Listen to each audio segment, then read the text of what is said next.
Ahora la palabra a Dora Nuez. Cuando quieras, Dora. Muchísimas gracias. En principio quiero agradecer también a Gabriel Gianni su invitación y la valiosa oportunidad de vincularme con ustedes e intercambiar sobre temas tan importantes y actuales. Voy a comenzar. Mi propuesta para esta mesa redonda es iniciar con una breve dimensión sobre el psicoanálisis descubierto por Freud como el formidable método terapéutico de investigación de la mente que luego se fue prolongando a raíz de la influencia de teorías sociológicas en el abordaje psicoanalítico de lo intersubjetivo, o sea, el campo de lo que sucede entre los sujetos. Mi idea es después reseñar cómo, con el surgimiento del particular concepto de lo vincular, esto propicia un interesante abordaje teórico-clínico de familias con presunción y o consumación de violencia sobre niños.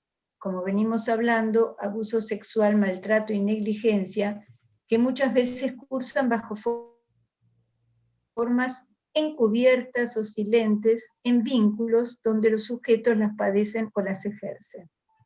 Estas son familias con niños que se cuidan o denuncian solos, que están desvinculados o en riesgo de desvinculación y que soportan una indiferencia que anula responsabilidades y culpabilidades relativas a la parentalidad. Niños y por extensión adolescentes menores que parecieran vivir en familias sin padres y se asisten por sus propios medios o bajo formas diversas logran hacerse visibles, ya que sus progenitores o adultos sustitutos ocultan o ejercen violencia subrepticiamente y donde pedir ayuda es un riesgo muchas veces vital. Mi presentación apunta finalmente a plantear desde la perspectiva de los vínculos familiares y por extensión de los vínculos sociales, nuevas posibilidades de prevenir o intervenir en estas situaciones de violencias extremas. Para ello, finalmente, voy a hacer eje en dos materiales clínicos que resaltan el papel de los secretos de familia, ocultos o revelados, que oscilan entre la supuesta ignorancia y la complicidad, en lo que no se ve, no se habla, y cómo se entiende o carátula la presencia, ausencia de los adultos responsables del cuidado. En principio, sabemos que desde el psicoanálisis de Freud y continuadores tenemos acabados conceptos para la subjetividad individual, el abordaje clásico o intrasubjetivo, a los que, como mencioné en la introducción, se han agregado autores psicoanalíticos que incursionaron en el terreno de lo intersubjetivo, o sea, lo que sucede entre dos o más sujetos, con variadas teorías y encuadres, y son los llamados intersubjetivistas. Al mismo tiempo se identifica una corriente específica definida como psicoanálisis vincular, esto es en Argentina. Es lo relacionado con los vínculos familiares y conjuntos sociales. Así lo entienden Janine Puget e Isidoro Berenstein, psicoanalistas miembros de la Asociación Psicoanalítica de Buenos Aires, a la que orgullosamente pertenezco, filial también de la Asociación Psicoanalítica Internacional, y que fueron pioneros en la conceptualización e instrumentación clínica del abordaje de lo vincular, ambos desaparecidos en los últimos años y que dejaron pluralidad de aportes especialmente innovadores y también polémicos, pero indudablemente, a mi entender, muy valiosos. Vaya este trabajo en su homenaje, y ahora recuerdo mencionar también que ellos fueron los fundadores, uno de los fundadores de la Asociación Argentina de Psicología y Psicoterapia de Grupos, que es donde también hicieron valiosísimos aportes. Voy ahora a profundizar algunos de sus conceptos. En las teorías de estos vincularistas se considera la vigencia de tres espacios de la subjetividad que suceden en simultáneo, correspondiendo a la intrasubjetividad, la intersubjetividad y la transsubjetividad. De esta manera, el mundo familiar y el social, en ellos, en sus ideas, ocupan espacios propios con sus leyes, lógicas propias y diferentes. Esto es muy importante. Ya que hay otros que sostienen estos tres espacios, pero ellos subrayan el hecho de que sean lógicas diferentes para cada espacio diferente. El foco es lo que se va produciendo en el entre dos o más, pero considerando que el espacio del vínculo es un hacer reconociendo la alteridad de cada uno, donde importan los procesos del presente y las relaciones de poder, que es una idea de Foucault. Esto es importante porque no es que es el entre dos y lo que importa es el registro de cada yo, sino lo que realmente ellos hacen foco es en el vínculo que sucede entre los dos. Los vincularistas plantean nuevas hipótesis, que el hacer intervención es algo nuevo, y lo nuevo, lo que acontece, no coincide con lo que ya hay. Eso nuevo lo vamos a ir conociendo a través de modificaciones en un vínculo, una institución o una sociedad. Y no lo podemos referir a lo pasado, sino que es un nuevo acceso. Por eso digo que son conceptos polémicos, ¿eh? Es decir, lo que importa es el presente y el acceso a lo nuevo. Aquí importa la relación de contradicción, de paradoja o de discontinuidad con lo que ya había. Ahora, para ver cómo estos conceptos, ellos tienen muchos otros, digamos, es una pirámide de conceptos, pero esto sería acotar un poco para entender lo que yo voy a presentar en familia.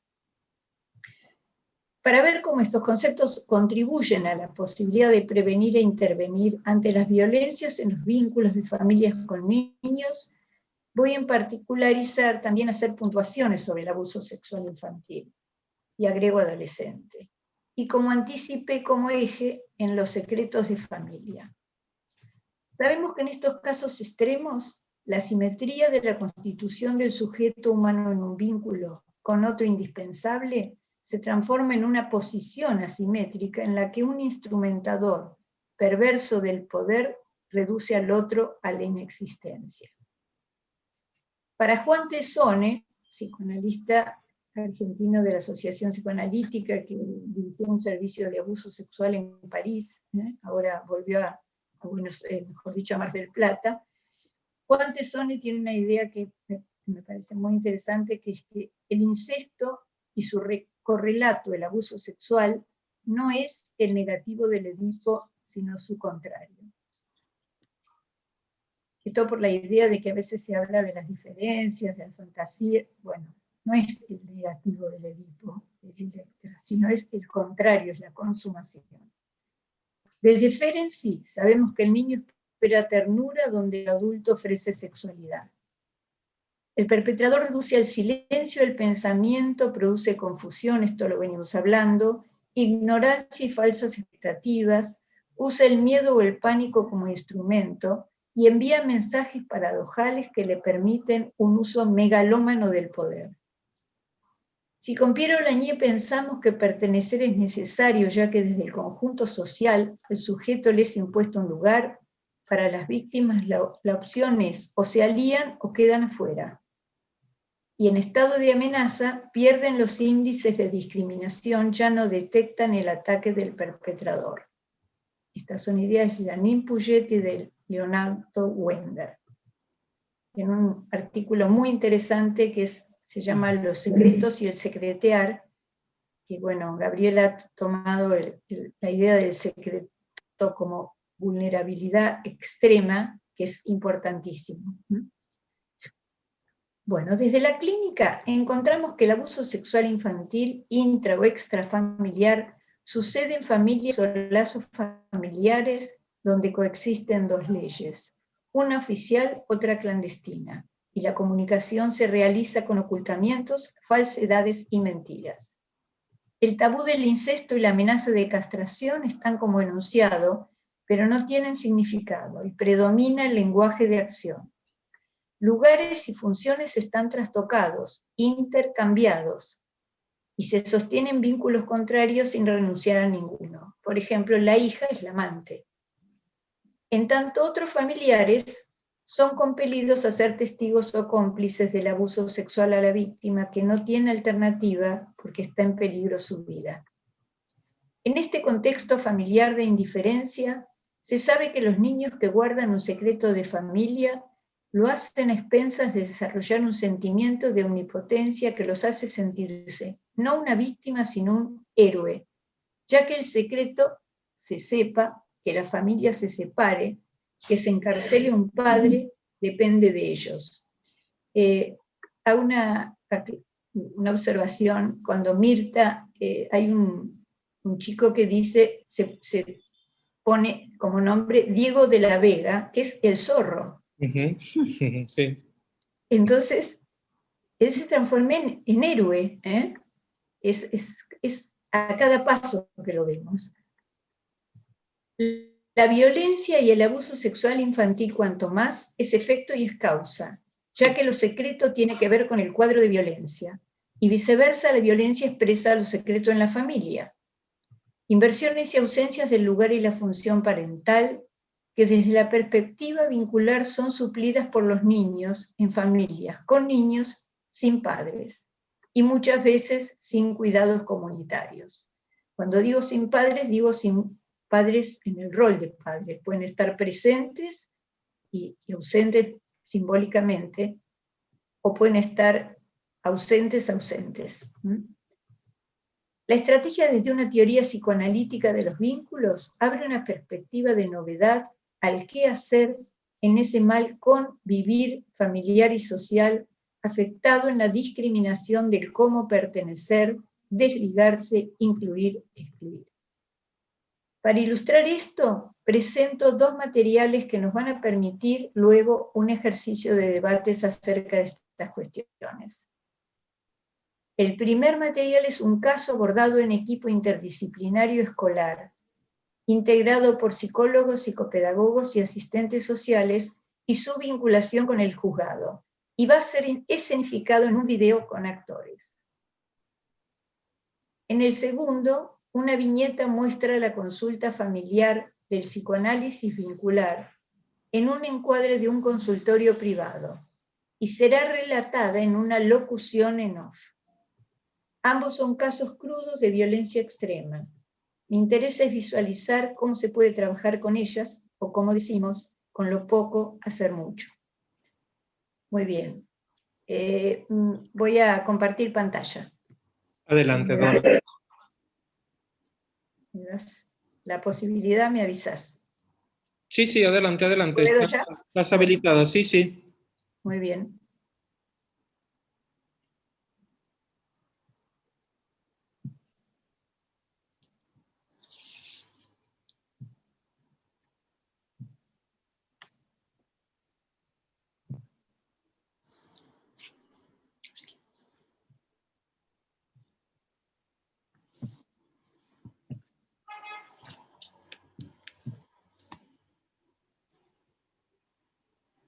No sé por qué no me... Ahí va.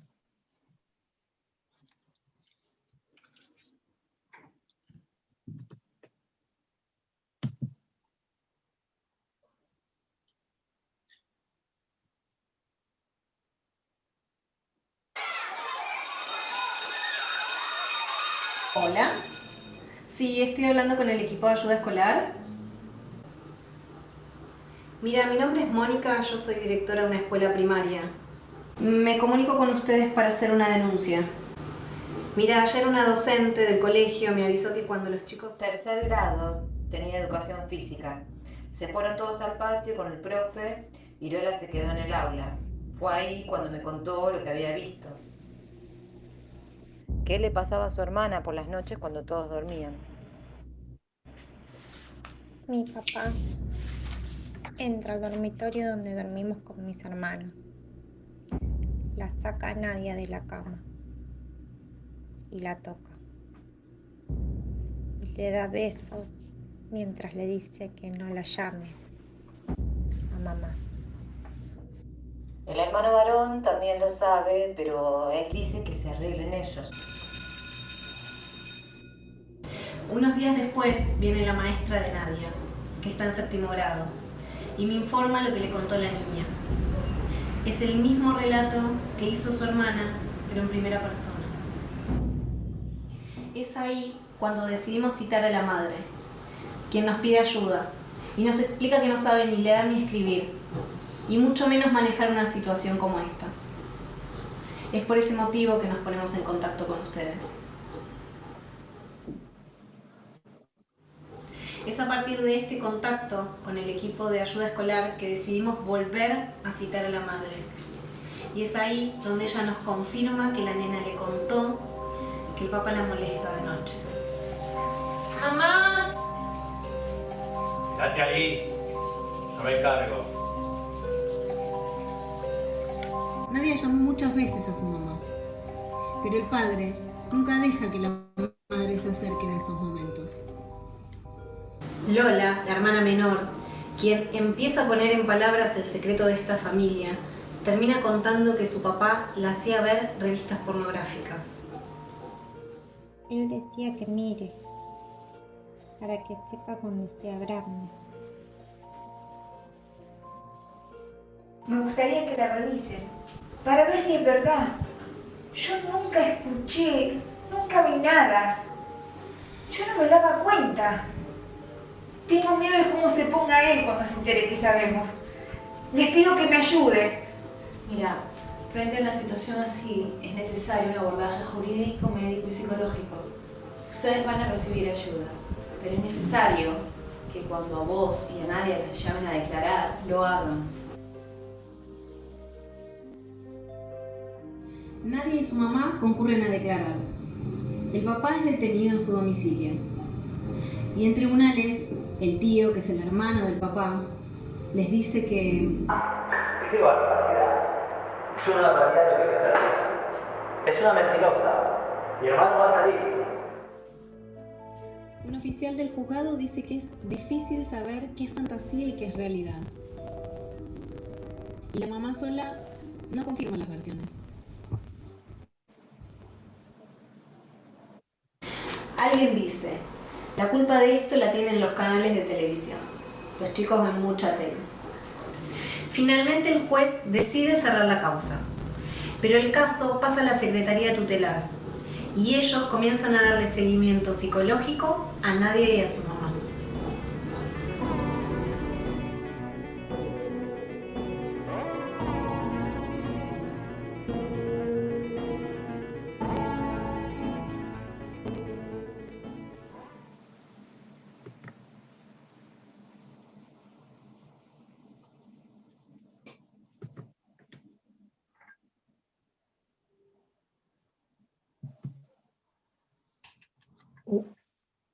Error. A ver si puedo volver. Bueno, la voy a pasar en cuadro chico porque si no va a empezar de vuelta. Tranquila, tranquila, no pasa nada. Igual es un off, es una locución en off.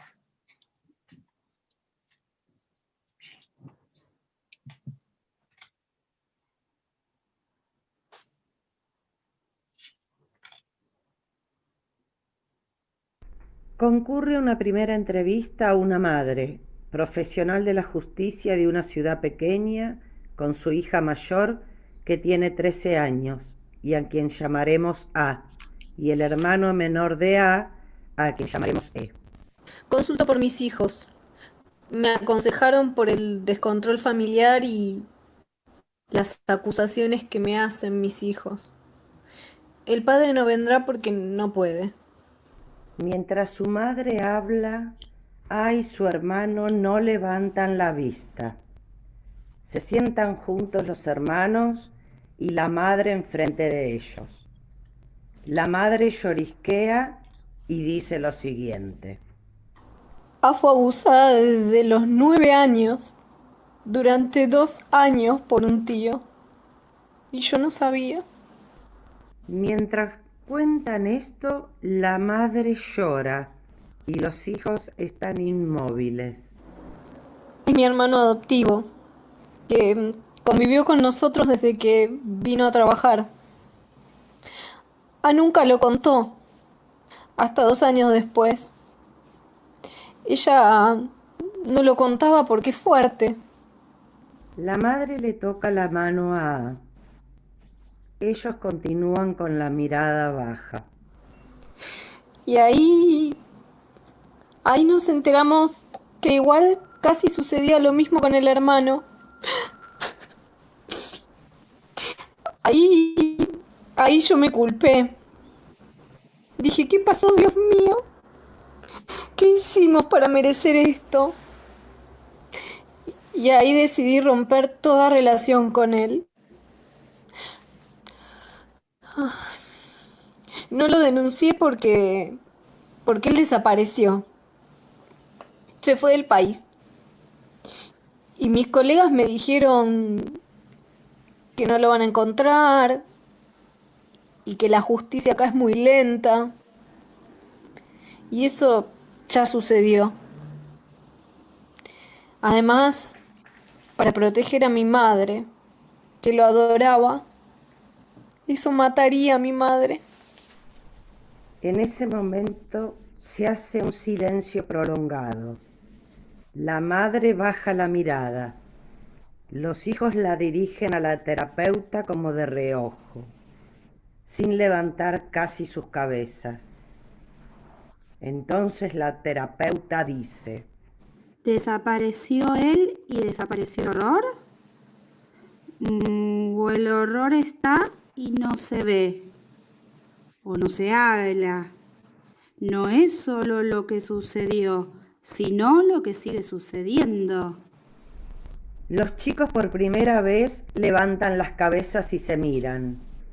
Luego el hermano dice con un grado de violencia a la terapeuta y señalando a la madre: A ella, ese, lo llama varias veces por teléfono. Y vos lo atendiste, lo seguís atendiendo, mentirosa. Y si yo lo digo, me amenaza con pegarme. La madre se pone ofuscada y furiosa. No vinimos a esto. ¿Usted ve? Siempre me culpan. Me culpan y me culpan. Le dice que vea lo que no ve, que escuche lo que no escucha. Y eso hace que la familia no pueda impedir el horror, que se representa y se vuelve a presentar. La madre queda paralizada y muda como una figura pétrea. Los hijos toman fuerza y la miran desafiantes. La terapeuta continúa. Y también culpables. La madre mira perpleja a todos, paralizada. En la otra entrevista vienen con el padre, que sollozando dice que viene a hacer una confesión. Cuenta que el hermano adoptivo de su esposa era en realidad un hijo no reconocido del abuelo materno, cuyo secreto la madre no quiso nunca revelar y que él temió enfrentarla. Ella está en la justicia y me amenazó que por mi culpa la iban a echar, que iba a arruinar su carrera. ¿No pensó en los hijos? Y yo tampoco. Fui un cobarde, un hijo de puta. Estuve ciego, no los cuidé, fui cómplice. Pero ahora fui a la comisaría y vengo de hacer la denuncia. No sé si tengo perdón.